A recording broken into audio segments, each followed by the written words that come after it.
Hello दोस्तों, web physics Hazaribagh के YouTube channel पे आप सभी दोस्तों का एक बार बहुत बहुत स्वागत है।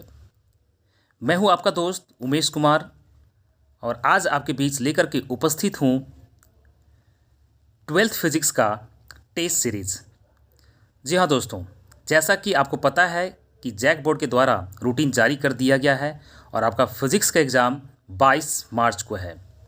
तो इसी के मद्देनज़र आपकी तैयारी अच्छी हो, इसके लिए हम एक टारगेट टेस्ट सीरीज स्टार्ट किए हुए हैं। इसमें सभी टॉपिक से इम्पॉर्टेंट क्वेश्चंस ऑब्जेक्टिव और सब्जेक्टिव हम रेगुलर डालेंगे। तो अगर आपको बोर्ड के एग्ज़ाम में कुछ अच्छा करना है तो आप इस चैनल से ज़रूर जुड़ जाएं। चलिए स्टार्ट करते हैं आज की वीडियो। इसमें जैसा कि कुछ दिख पा रहा है आपको कि ये वेब फिजिक्स क्लास से जो कि मेरा हज़ारीबाग में चलता है, लोचन पथ नियर बैंक ऑफ इंडिया के पास। तो दोस्तों ये पहला टेस्ट सीरीज़ है, टेस्ट नंबर 1 और टॉपिक है ऑप्टिक्स। इसमें हम कुछ ऑब्जेक्टिव दिए हुए हैं और कुछ सब्जेक्टिव भी है। ये टोटल मार्क्स आपके 20 होंगे। तो चलिए देखते हैं, इस क्वेश्चन को हम सॉल्व करेंगे। एग्जाम में मोस्ट ऑफ चांस है कि इससे क्वेश्चन आपके आए।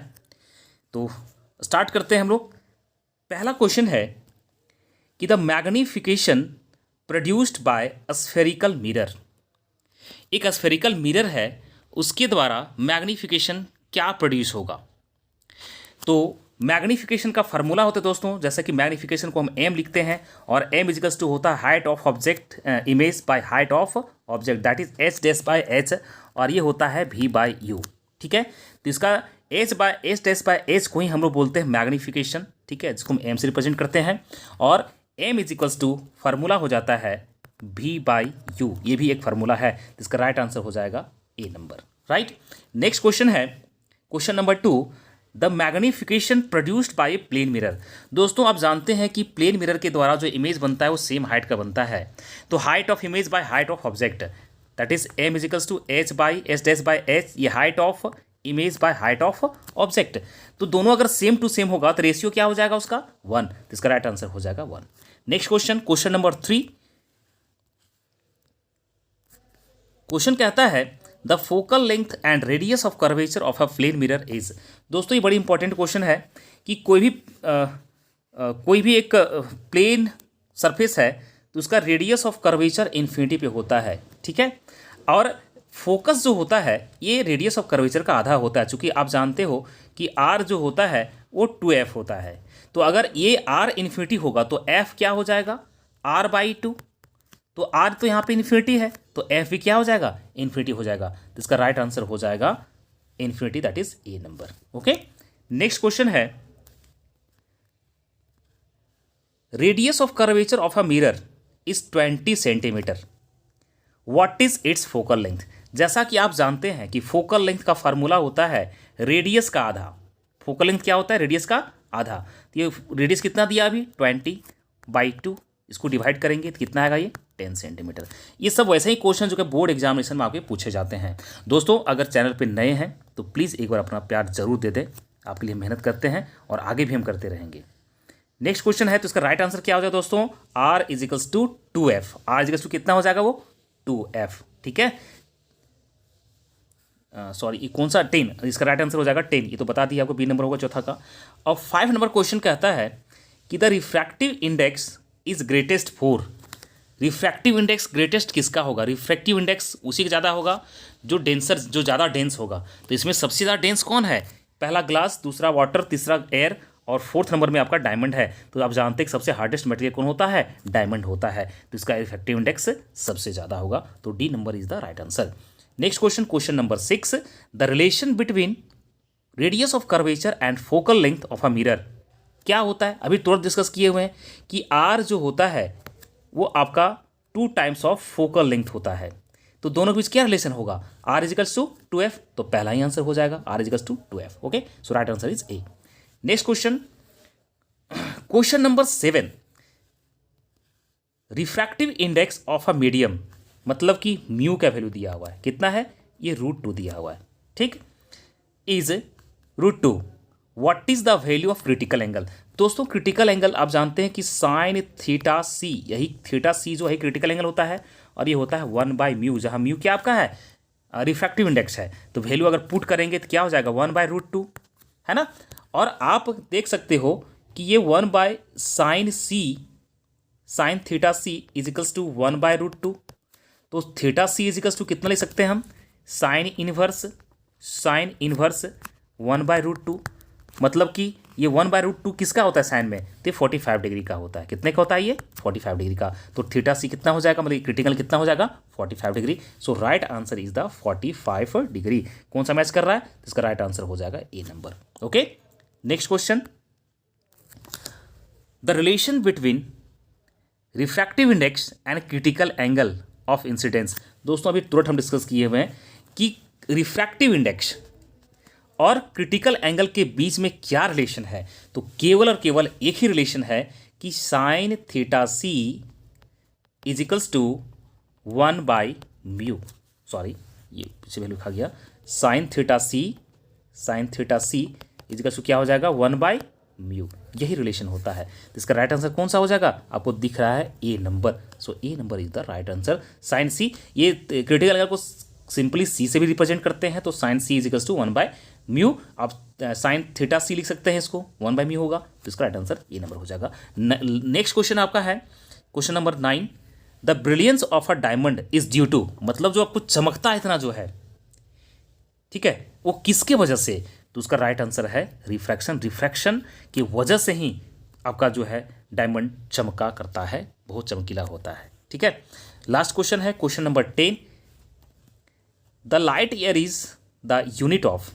लाइट ईयर देखिए दोस्तों, ये डिस्टेंस का मेजरमेंट करने के लिए किया जाता है, कितना लाइट ईयर, मतलब इतना साल में कितना दूर में पहुंचा वो, ठीक है, कि एक साल में उसका डिस्टेंस कितना ट्रेवल किया, ठीक है।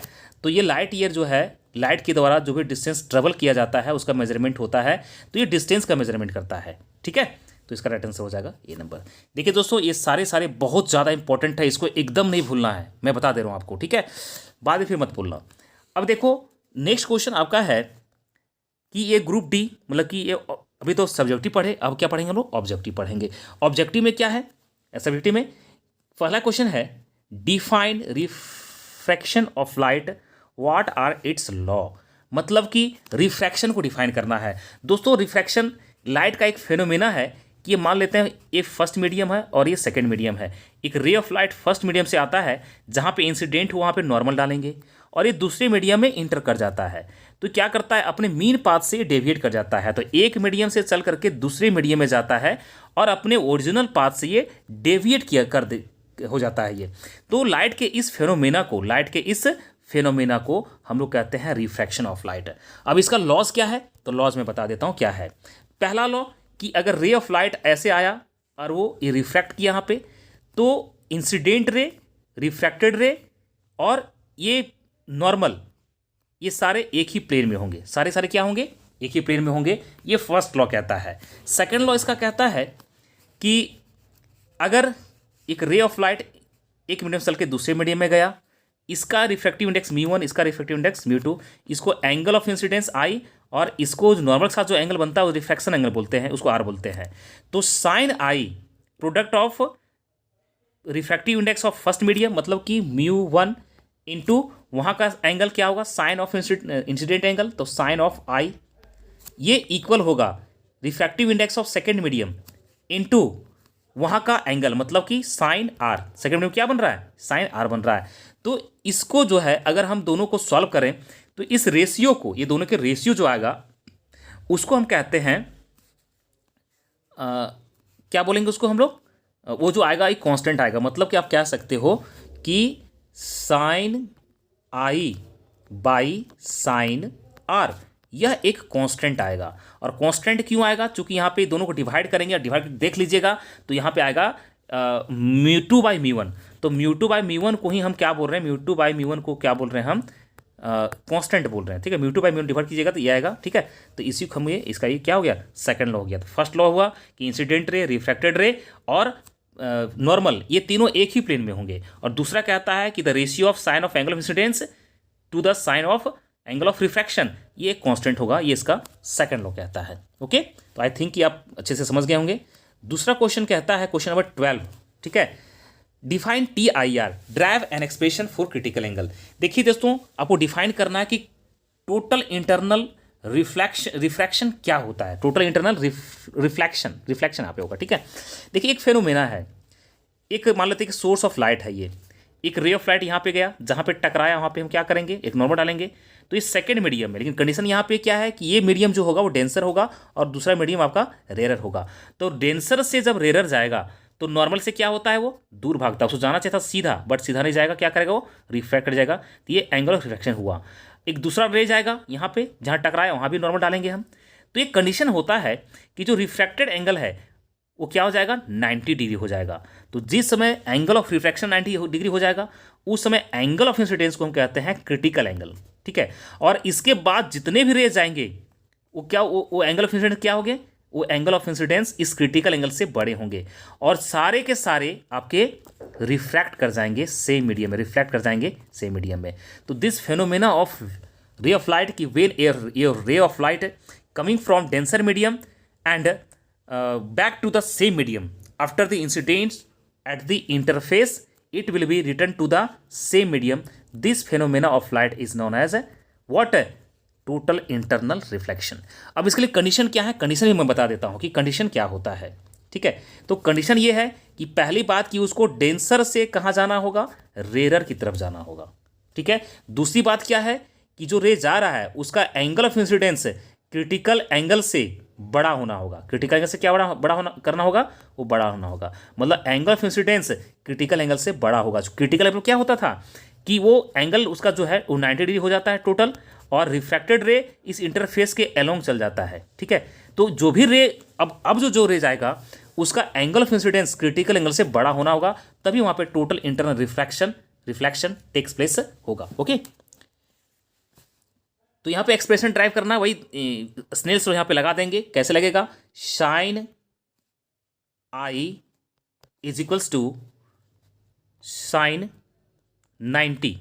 यहाँ पे जिस मीडियम से गया वहाँ का रिफ्रैक्टिव इंडेक्स μ1 मानते हैं, और जिस मीडियम में गया उसका हम μ2 मानते हैं। तो चूंकि एयर में जाता मान लेते हैं तो ये 1 हो जाएगा, साइन 90 क्या हो जाएगा, 1 हो जाएगा, और इधर क्या हो जाएगा, μ1 इंटू साइन आई। तो ये साइन आई जो होगा वो क्या होगा, ये आपको थीटा सी से बड़ा होना होगा, तो यहाँ पे हम सी एंगल यहाँ पुट करेंगे।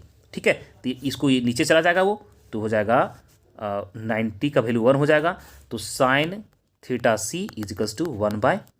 यही होता है क्रिटिकल कंडीशन, ये थीटा सी जहाँ पे क्रिटिकल एंगल से बड़ा ही होना होगा उसको। ठीक है, यहाँ पूछा है ना कि क्रिटिकल एंगल का डेफिनेशन क्या हो जाएगा, तो ये क्रिटिकल क्या होगा, sine theta C is equals to 1/μ।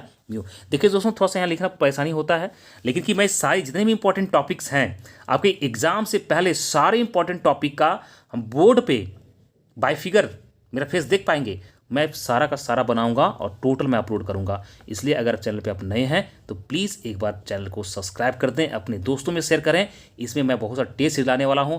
प्रत्येक चैप्टर से मैंने ऑब्जेक्टिव क्वेश्चन का कलेक्शन तैयार किया है, कम से कम 100 क्वेश्चन प्रत्येक चैप्टर से आपके होंगे, मैं सारा प्रैक्टिस करवाऊँगा। ओके, नेक्स्ट क्वेश्चन है कि if critical angle is 45 degree what is the refraction, if critical angle 45 degree what is the refractive index of the medium. ये बड़ा सिंपल सवाल है कि अभी देखिए हम कि sine theta C is equals to 1/μ होता है ना। वैल्यू कितना, तो म्यू का वैल्यू अभी कितना दिया हुआ है, यहाँ वैल्यू दिया हुआ है थीटा सी का, तो साइन थीटा सी का वैल्यू कितना पुट करेंगे, 45 डिग्री इज इक्वल्स टू 1/μ, है ना। और साइन 45 का वैल्यू कितना होता है, 1/√2। ठीक है, तो 1/√2 इक्वल्स टू 1/μ, तो यहाँ से म्यू का वैल्यू कितना आ जाएगा, √2 आ जाएगा। आप करके देख सकते हो, आपको समझ में आ जाएगा। ठीक है, तो म्यू का वैल्यू कितना आएगा दोस्तों यहाँ पे, तो म्यू का वैल्यू आपका यहाँ पे √2 आएगा। ठीक है, तो इस न्यूमेरिकल वैल्यू आपका आंसर देख लीजिए, यहाँ पे म्यू का वैल्यू √2 आंसर होगा। ओके, लास्ट क्वेश्चन दोस्तों, ये मोस्ट इंपॉर्टेंट आपके एग्जामिनेशन के लिए है, ज़्यादा मार्क्स का भी होता है लेकिन सस्ता भी है। क्या है, lens maker formula, that is question number 14। Lens maker formula क्या कहता है कि यहाँ पर देखिए एक लेंस है, ठीक है, जिस मीडियम में लेंस रखा हुआ है उसको हम μ1 कहते हैं, और ये दो रिफ्रैक्टिव सरफेस यहाँ पे है, इसका रेडियस हम मान लेते हैं r1 और सेकेंड वाले का मान लेते हैं r2। ठीक है, एक बार रिफ्रैक्शन का फार्मूला हम फर्स्ट सरफेस पे लगाएंगे, तो रिफ्रैक्शन का फार्मूला हो जाएगा μ2/v', चूँकि ये इसके द्वारा अगर कोई ऑब्जेक्ट यहाँ पे है तो ये इमेज यहाँ पे बनेगा। ठीक है, इसको हम कहेंगे इमेज, जिसमें को v'। ठीक है, और ये सेकंड सरफेस के द्वारा जो इमेज बनेगा वो आपका यहाँ फाइनल इमेज बनेगा, इस डिस्टेंस को भी कहेंगे और फर्स्ट वाले के लिए वी डैश कहेंगे। तो फर्स्ट हम मानते हैं कि सेकंड सरफेस अभी नहीं है, तो उसके लिए फार्मूला यूज़ करेंगे μ2 बाई भी। μ2 बाई क्या हो जाएगा वी डैश माइनस जिस मीडियम से आया कहाँ से आ रहा था μ1 बाई ये ऑब्जेक्ट डिस्टेंस क्या हो जाएगा, ये ऑब्जेक्ट डिस्टेंस कहलाएगा u, ठीक है, इज इक्वल्स टू क्या हो जाएगा μ2 minus μ1, μ2 minus μ1 by radius of curvature. तो इसका जो फार्मूला हो जाएगा μ2 by V dash minus μ1 by V is equals to भी है, ठीक है, यहाँ पे कन्फ्यूज मत करना, μ2 by V minus μ1 by V, यहाँ पे भी है केवल, ठीक है, is equals to μ2 minus μ1 by r1। ये पहला इक्वेशन। और सेकंड सरफेस पे लगाएंगे तो फर्स्ट सरफेस के द्वारा जो इमेज बना है वो सेकंड के लिए ऑब्जेक्ट हो जाएगा, वो ऑब्जेक्ट डिस्टेंस हो जाएगा। तो मान लेते हैं कि डिस्टेंस फाइनली कहाँ बनता है भी पे बनता है, ठीक है, ये यू होगा यहाँ पे, ठीक है। तो ये फार्मूला क्या हो जाएगा, जिस मीडियम में गया तो फाइनली जाता है μ1 मीडियम में, तो μ1 बाई ऑब्जेक्ट डिस्टेंस क्या हो जाएगा वी डैश माइनस कहाँ से आया तो μ2 से आया, तो μ1 बाई भी इज इक्वल्स टू μ2 माइनस μ1। तो जिस मीडियम में गया है फाइनली तो μ1 में गया है, तो μ1 माइनस μ2 बाई r2, ये दोनों को ऐड कर देंगे दोस्तों। तो यहाँ कुछ टर्म्स कटेगा, वी डैश वाला कट टर्म कट जाएगा आपका, ठीक है।